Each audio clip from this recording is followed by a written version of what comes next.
Let me ask you a question, right at the beginning. Have you ever spent your entire life mastering the art of absolute security? Analyzing global threats and building impenetrable defenses, only to have your own family try to lock you out of your own fortress? Let me know where you are watching from in the comments, because the story I am about to tell you is a masterclass in the lethal consequences of underestimating a woman who spent 40 years anticipating betrayals before they ever happen. My name is Eleanor Vance. I am 72 years old. 3 weeks ago, I stood on my own front porch. The biometric scanner on my front door blinked red. Access denied. My vintage leather suitcase was already sitting on the welcome mat, upright and positioned. Like an unwanted guest, I didn't scream, I didn't cry, I didn't pound my fists against the reinforced glass. I just stood there for a moment, listening to the ambient hum of the security cameras my late husband had installed, and I thought, so this is the tactical deployment they chose. What happened after I dialed a classified federal emergency number that Saturday evening made my daughter-in-law's face go paper white right there on her own front lawn. This story isn't about a locked door, it's about a document, a classified, physical analog document containing 24 pages. Specifically, page 18, a page my son digitally bypassed without reading, and a page I wrote myself 15 years before I ever thought I would need to deploy it against my own blood. Welcome back to the channel where we explore the power of female empowerment, silent strategy, and absolute delayed justice. If you are new here, make sure to hit that subscribe button, because Eleanor's story is a profound lesson in why you should never, ever try to hack the architect of the system.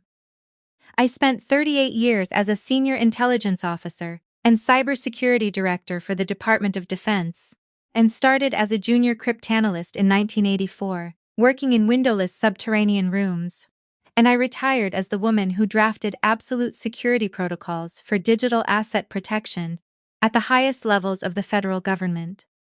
I still have the titanium-reinforced briefcase I carried to the Pentagon every day for 3 decades. Scuffed edges, biometric locks, and interior lined with Faraday cage mesh. It sits on the marble bench by my front door, mostly empty now. Old tactical habits do not evaporate just because your security clearance changes to retired. My house is an 8,000 square foot architectural fortress, perched on a cliff overlooking the Pacific Ocean in Monterey, California. My husband Arthur and I bought the land 40 years ago. Arthur was an elite cryptographic engineer. We built the house together and raised our only son in that house. I nursed Arthur through his final, brutal battle with pancreatic cancer in that house, and thought my operational life was long behind me.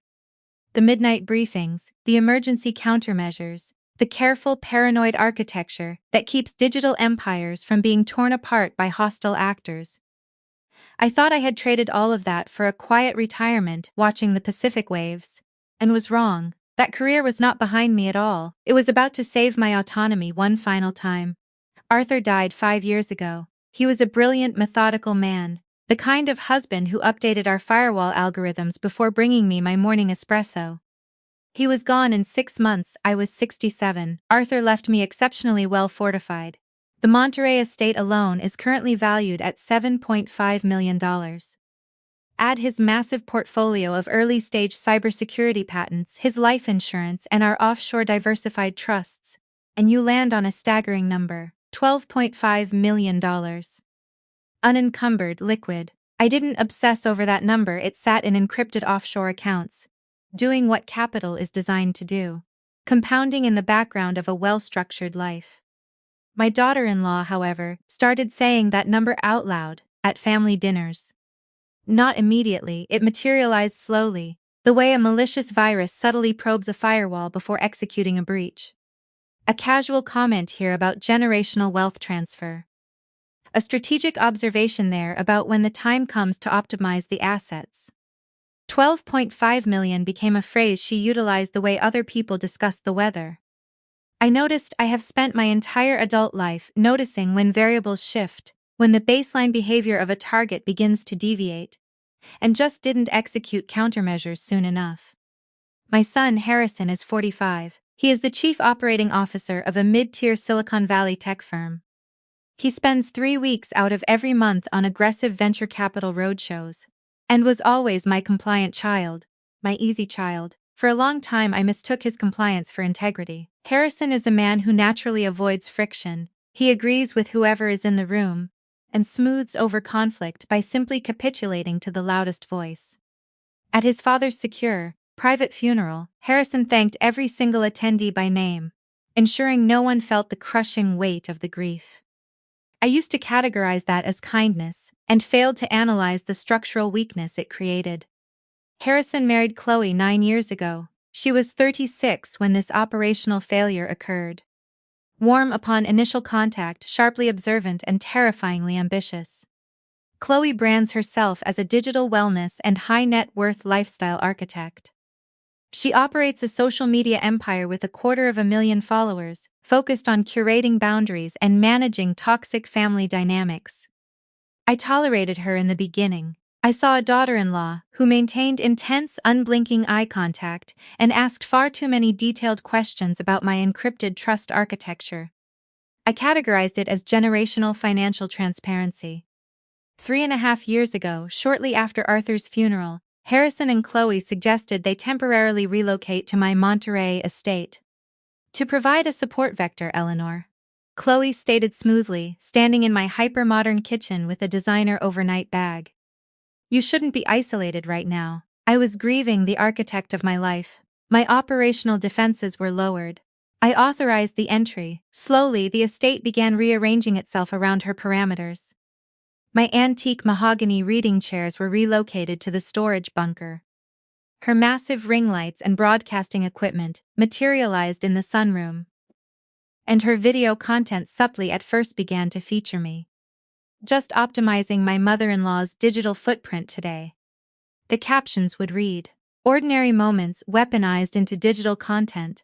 The first time Chloe initiated a direct assault on the real estate, we were sitting at the kitchen island. The island Arthur had custom-built from reclaimed submarine steel. She slid a sleek embossed brochure across the metal surface.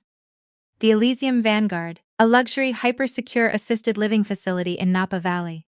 Premium community, Eleanor, Chloe said, her voice dropping to a rehearsed, soothing frequency. Chef-prepared nutrition, a complete cognitive wellness wing. I toured the perimeter last week. It is optimized. I am not compromised, Chloe, I stated. My voice devoid of emotion. I do not require a cognitive wellness wing. My mental architecture is flawless. It isn't about immediate necessity, she replied, executing a perfect sympathetic smile. It's about proactive transition management. This estate is a massive operational liability for one person. Realistically, the liquid equity could set Harrison and me up to launch our own massive venture fund. It's just smart asset allocation. I want you to analyze that phrasing realistically. The liquid equity. She was not discussing my physical safety, and was analyzing my home as an unexploited capital resource that belonged in her portfolio. I set my espresso cup down with absolute terrifying precision. I raised my son in this fortress, and buried my husband from this fortress. I am not vacating the premises so you can optimize your venture fund, Chloe. Her smile did not waver, but the micro-expressions around her eyes shifted instantly. Absolute, calculating rage. In 38 years of federal intelligence work, I have seen that exact expression on the faces of captured defectors who realize their exit strategy has just been burned. She retrieved the brochure. "We will revisit the operational timeline later," she murmured. We did, repeatedly. After the brochure incident, the social media broadcasts escalated. Chloe began filming what she termed caregiver reality checks. Me, searching for a specific encrypted hard drive. Me, asking her to repeat a sentence because she was speaking softly over the sound of the ocean wind. Me pausing mid-sentence to mentally calculate a complex algorithmic sequence. Ordinary, baseline human behaviors, except now they were weaponized with captions, the crushing reality of cognitive decline. Signs you cannot ignore, securing their future when they no longer can. I discovered one specific broadcast by accident, bypassing her privacy settings on Harrison's unsecured tablet. 12 seconds of me standing in my secure server room, saying, "Now, what exact sequence was I retrieving?" Laughing softly at myself. 3,000 comments. Oh my god, the blank stare. This is how my grandmother started failing. You are an absolute angel for dealing with this burden, Chloe. Protect the assets before she signs them away. I stood in my own subterranean server room, watching a digital mob of thousands of strangers declare me legally incompetent based on a 12-second maliciously edited video, and did not confront her that night. I went to my master suite, locked the reinforced door, and engaged in an activity I had not performed since the Cold War. I initiated a full silent counterintelligence audit of my own household. Here is a classified operational detail about my career that neither Harrison nor Chloe ever bothered to ask about. During my 38 years drafting absolute security protocols for the Department of Defense, I developed a specific habit. Every single digital architecture, every power of attorney, every trust I drafted for federal operatives, and eventually for myself contained an analog, physical failsafe, a dead man's switch clause. I never disclosed its existence to my family. Why would I? Arthur knew, because Arthur and I co-authored the cryptography for it the year I turned 60. But Harrison never asked, and Chloe certainly never asked. They assumed I was just a retired bureaucrat living in a nice house, and had no idea they were attempting to hack a woman who literally wrote the manual on digital defense. 6 weeks before the biometric lockout, Chloe initiated the primary attack vector. Eleanor, Dr. Eris's clinic is an hour away, she said casually, pouring a glass of expensive Pinot Noir. I found a phenomenal concierge physician, Dr. Silas Vance. His clinic is in Carmel, 15 minutes away. It just makes operational sense to localize your medical care. I had utilized Dr. Eris for 12 years. He possessed my entire baseline data. Switching physicians was a massive security risk, but I was tactically exhausted that week, tired of the constant microaggressions, tired of the digital surveillance. 15 minutes instead of an hour seemed like a reasonable compromise. I authorized the shift. Chloe executed the appointment booking within 48 hours. The speed of the transaction was the first glaring anomaly. Dr. Silas Vance's clinic was a sleek modern office in Carmel. It smelled of ozone and expensive leather. Dr. Vance was in his mid-40s, wearing a bespoke suit rather than a medical coat. He asked me to count backward from 100 by sevens. I did it in under 10 seconds. He asked me the date, the current geopolitical climate, and the president, except he did not execute the remainder of a standard cognitive diagnostic. No complex memory recall, no spatial reasoning. 12 minutes into the appointment, he was typing on his MacBook Pro. Just baseline telemetry, Mrs. Vance, he stated smoothly, refusing to make direct eye contact. Nothing to flag. I assumed baseline meant baseline, and assumed professionals operating in regulated industries adhered to compliance laws. I was projecting my own integrity onto a hostile actor. Chloe remained in the lobby the entire time. Harrison was in Tokyo on a venture capital tour. I left the clinic with a strange low-frequency hum of operational paranoia. 12 minutes is not a medical evaluation. It is a transactional receipt. I flagged the event in my mental ledger and returned to the fortress. 4 weeks before the lockout, Harrison was frantically packing for a deployment to London. Chloe entered the master suite holding a sleek digital tablet. Harrison, authorize these updates before you depart. It's just standard compliance data for Eleanor's new concierge physician. Digital consent forms. What kind of consent? Harrison asked, not looking away from his garment bag. Emergency contact redundancy. HIPAA releases. Your mother and I mapped it out yesterday. That statement was a direct, absolute lie. Chloe and I had never discussed medical compliance. Harrison, operating under severe time constraints and conditioned to avoid conflict, pressed his thumb to the biometric scanner on the tablet. He authorized a complex digital document in under 90 seconds. I was not in the room. I uncovered the breach 1 week later, and only because a senior wealth manager at my offshore bank flagged a transaction anomaly. Director Vance, the wealth manager said over the encrypted line, using my former federal title out of respect. I am reviewing the transition protocols. The power of attorney activation request has cleared our initial digital screening. Harrison Vance is now designated as the absolute financial agent. I sat down at the submarine steel kitchen island. Clarify that statement immediately, I commanded, my voice dropping to a lethal frequency. A digital power of attorney activation was submitted, accompanied by a certified medical incapacity evaluation from a doctor. Silas Vance, it grants Harrison Vance total unassailable control over the $12.5 million trust and the Monterey property. I closed my eyes, the 12-minute appointment. The digital thumbprint before the London flight. Chloe had orchestrated a flawless, multi-vector social engineering hack. I did not authorize this transition, lock down all assets immediately, freeze the entire architecture. Director Vance, I cannot, the wealth manager replied, his voice laced with genuine panic. The digital POA utilizes the exact cryptographic signatures your son possesses.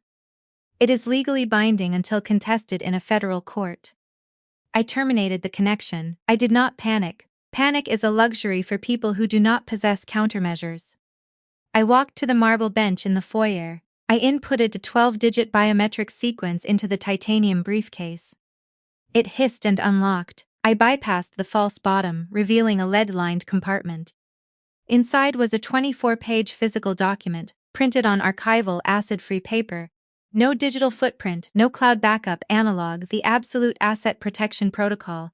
Drafted 15 years ago, I read the document to confirm absolute structural integrity. Pages 1 through 17 were standard legal misdirection. The trap was buried deep in the architecture. Page 18, Clause 18.3. Any activation of a power of attorney related to the principal, Eleanor Vance, based on medical incapacity, shall not be recognized as legally binding unless said incapacity is certified in person by 3 independent, board-certified neurologists, appointed by a federal district judge, and the activation is physically countersigned by the Director of Cybersecurity for the Department of Defense. Any digital submission lacking these analog verifications is immediately classified as fraudulent, and all authority is instantly nullified. I traced my own signature in the margin and had engineered a legal failsafe so absurdly complex and fortified that it was mathematically impossible for a local concierge doctor and an arrogant influencer to bypass it. They had hacked the digital system. They didn't realize the actual system was printed on paper and required a federal judge to unlock. I folded the document carefully, placed it in a waterproof tactical envelope, and slipped it into my coat pocket, and was ready. I did not execute a preemptive strike. In cyber warfare, you let the hostile actor commit to the breach, allowing them to expose their entire network before you drop the hammer. That Saturday, I drove 3 hours north to San Francisco to consult with a former intelligence colleague. I informed Chloe I would be offline until 19 hours. I returned to the Monterey estate at 18:45 hours. The Pacific wind was howling, the sun was setting, casting long, aggressive shadows across the cliff face. My vintage leather suitcase was sitting on the welcome mat. I approached the reinforced glass door. I placed my thumb on the biometric scanner, accessed. I tried the override code. Beep credence. Revoke. The interior lights flared on. Chloe was standing behind the armored glass. She was holding a glass of Pinot Noir, her face illuminated by the security panel, and looked triumphant. The ultimate influencer who had just optimized a $12 million estate. Go check into a luxury hotel, Eleanor. Her voice transmitted through the external intercom system, crystal clear and utterly devoid of humanity. Harrison has full legal authority now. We are putting the estate on the market next week. This is for your own good. Your mind is gone. The intercom clicked off. The interior lights dimmed. I stood on the cliffside porch. The Pacific Ocean crashed against the rocks below. I did not bang on the glass or scream for my son, who I knew was sitting in the living room, too cowardly to face the woman who birthed him, and took out my encrypted smartphone. I did not dial the local police. You do not call local law enforcement for a $12 million cyber heist. I dialed a direct classified contact at the Federal Bureau of Investigation's Financial Crimes Division in San Francisco. A man I had mentored for 10 years. Director Vance, Special Agent Miller answered immediately. Miller, I have a hostile takeover in progress at my primary residence. Unauthorized lockout, fraudulent acquisition of a $12.5 million federal trust via forged medical and digital credentials. Are you secure, Director? I am standing on my porch. Send the tactical unit. I want this resolved tonight. Copy that. Federal Marshals and Financial Crimes units are wheels up. ETA 20 minutes. I terminated the call. I sat down on the cold stone steps next to my suitcase. The Pacific wind whipped my coat. I reached into my pocket and felt the analog document. The dead man's switch. 22 minutes later, the quiet, exclusive Monterey Road was violently illuminated by the flashing red and blue lights of 5 black, unmarked federal SUVs. Local police did not arrive. Federal marshals arrived, men and women wearing tactical vests with FBI and U.S. Marshal emblazoned in stark yellow letters. They deployed rapidly, securing the perimeter of the estate. Special Agent Miller, wearing a severe dark suit, approached me on the steps. Director Vance, status?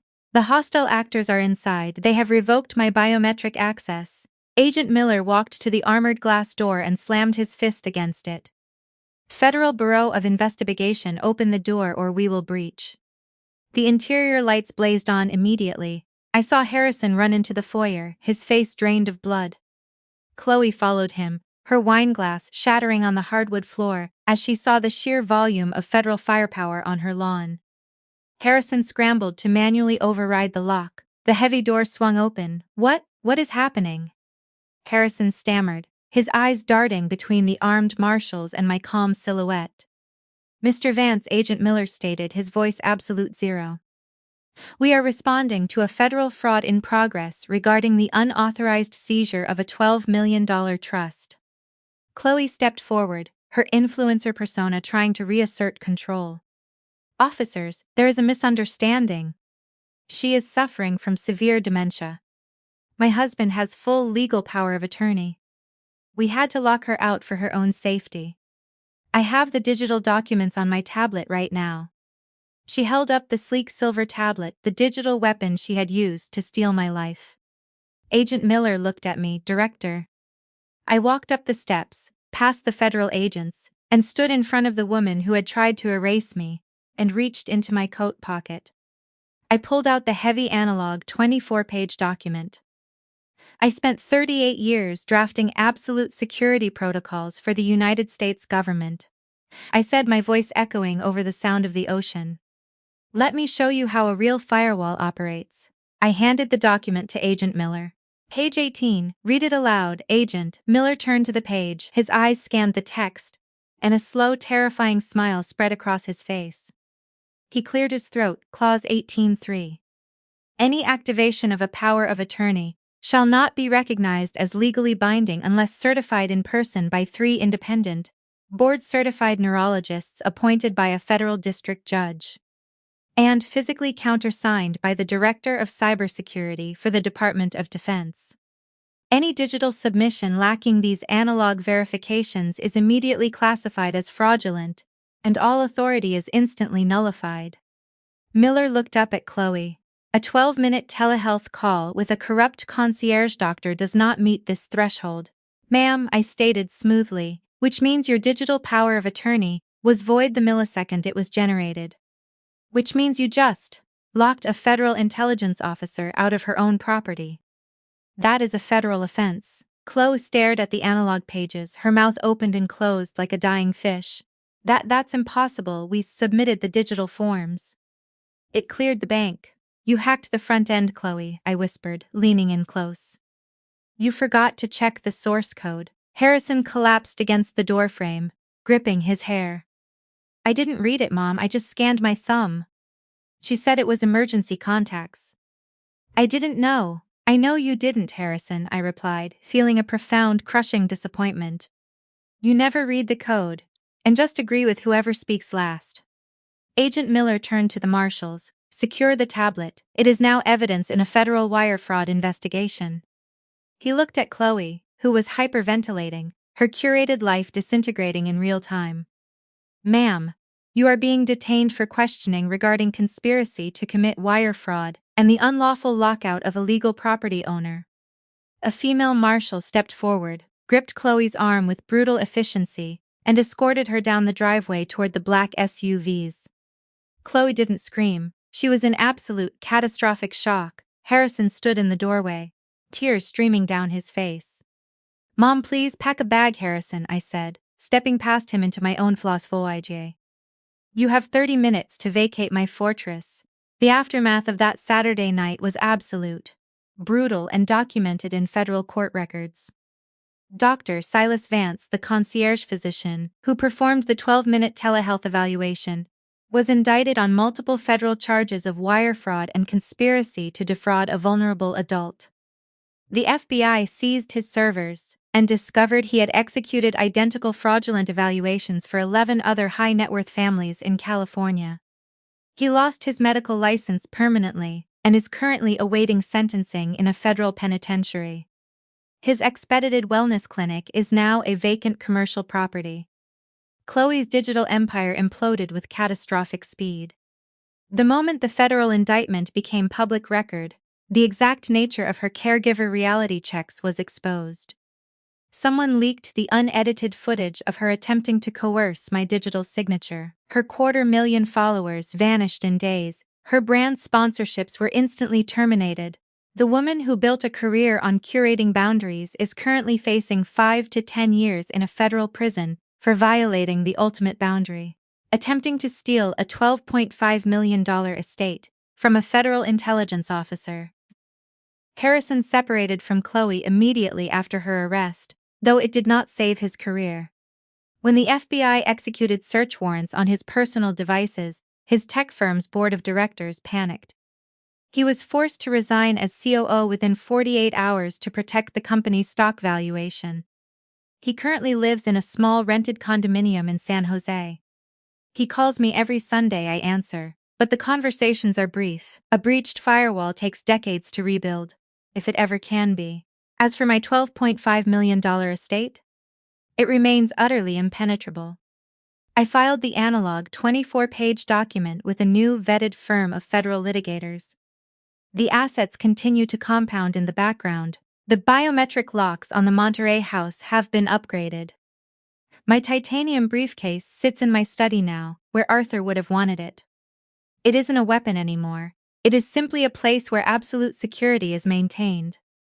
The analog pages are filed away, doing nothing more dramatic than existing.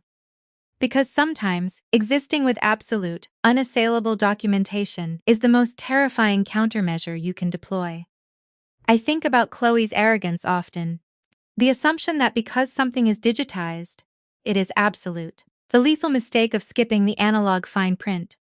Some people only read the surface code of a life and assume they have root access to the entire machine.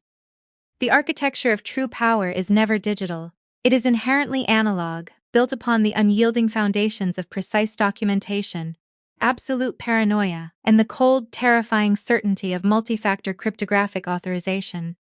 In my nearly 4 decades analyzing hostile incursions, I have learned that the most profound vulnerabilities do not exist within servers or fiber optic cables, but within the unchecked arrogance of individuals who believe they can manipulate the system without understanding the source code. My career flourished in the spectacular aftermath of that neutralized threat. The profound clarity that came from finally severing the operational and emotional access to those toxic actors allowed me to focus on my actual work and the true potential of my massive defensive portfolio. I spearheaded a massive international consulting initiative that helped hundreds of female executives, retired intelligence officers, and wealthy matriarchs secure their own corporate contracts, establish impenetrable analog trusts, and protect their equity from predatory partners, hostile boards, and technologically arrogant heirs. I was promoted, recognized, and compensated at the very highest levels of the global security industry, frequently invited to speak at international cyber summits regarding asset protection, the myth of digital invulnerability, and the lethal necessity of the dead man's switch. The universe has a remarkable, terrifying way of executing its own automated defense protocols.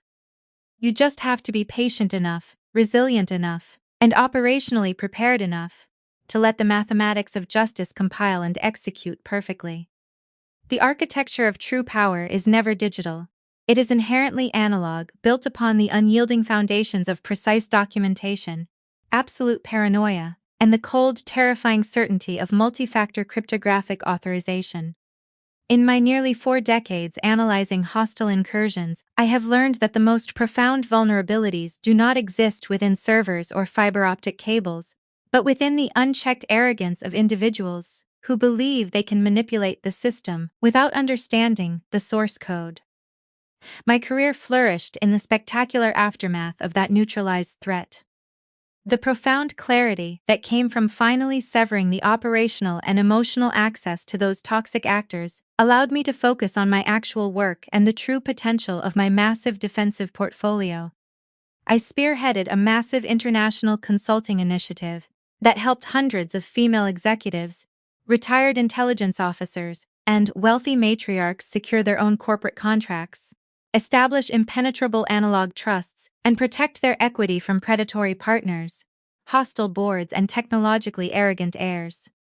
I was promoted, recognized, and compensated at the very highest levels of the global security industry, frequently invited to speak at international cyber summits regarding asset protection, the myth of digital eye. If there is one absolute non-negotiable lesson to be extracted from this entire operational file, it is this: do not mistake a woman's silence for submission. In a world that constantly demands women to be loud, to be overly accommodating, to constantly explain and justify their existence, silence is the ultimate weapon. It is the tactical space where strategy is formed. It is the armored, Faraday-caged vault where true power is accumulated and deployed. When toxic people enter your life, they will immediately run a penetration test on your boundaries. They will try to make you small, so they can feel large, and will attempt to exclude you from the narrative of your own life, hoping you will be too polite to point out the theft. Do not argue with them, do not scream, do not debase yourself by begging for access to a fortress you already own. Instead, become the absolute architect of your own empire. Document the disrespect, track the emotional and financial exploitation, build your firewall quietly, deliberately, protocol by protocol, until your foundation is so strong that their attempts to hack you simply shatter against the encryption. And when the time comes, when they have overplayed their hand, when they look you in the eye and tell you that you are obsolete, or that your mind is failing, you do not need to raise your voice. You simply present the analog documentation and trigger the dead man's switch. You dismantle the illusion and then you walk away. You walk away in your tailored coat, leaving them to face the federal consequences they can no longer afford to evade. This has been Eleanor Vance, and this is my story. A story of a digital heist that failed catastrophically, a $12 million scam that was neutralized by paper, and a silent architect who refused to grant root access to her own destruction. Thank you for listening. Remember to subscribe. Share this story with anyone who needs a reminder of their own unassailable strength, and drop a comment below sharing your own moments of quiet, devastating victory. I analyze every single one of them, and I celebrate your power, and will see you in the next briefing. Keep your firewalls active, keep your protocols updated, and never ever let them tell you that you are obsolete.